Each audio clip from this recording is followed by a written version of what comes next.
Assalamualaikum warahmatullahi wabarakatuh. Another day, another hadith na pud ta karon. Adunay usa ka hadith nga giasoy ni Abdullah bin Mas'ud radiyallahu anhuma nga iyahang giingon, kana Rasulullah sallallahu alaihi wasallam ajwadan nasi bi khair wa kana ajwada ma yakunu fi shahri Ramadan. Akhrajahu al-Bukhari fi sahihihi.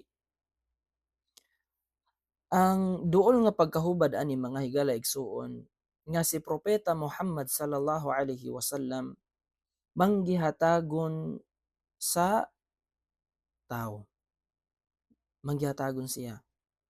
Mo grabe pagyud ang iyang mahatagon nga tao. Grabe mo mas mo grabe pagyud ang iyang manggihatagon nga tao sa buwan sa Ramadan.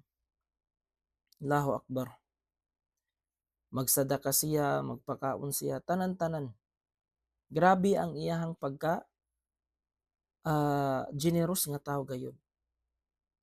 Ingon ana unta pud kita mga higala igsuon kay atong role model si Propeta Muhammad sallallahu alaihi wasallam. Ingon pa gani ang Allah subhanahu wa ta'ala, fastabiqul khairat. Magginukdanay kamo, inunhanay kamo sa pagbuhat og kaayuhan.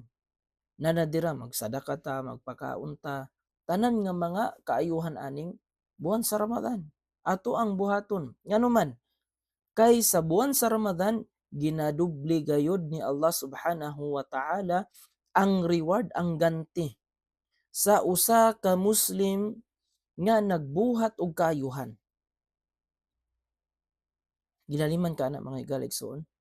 Nagbuhat kag kaayuhan, sulod sa buwan sa Ramadan, nagpakaon ka, nagpa-iftar ka, nagsadaka ka, nagbasa kag Quran, itabang ka sa adunay mga panginahanglanon, nga imong mga kaigsuonan, tanan nga kaayuhan nga pwede nimong buhaton nga naa kay kuwa sa naa kay kaya nimo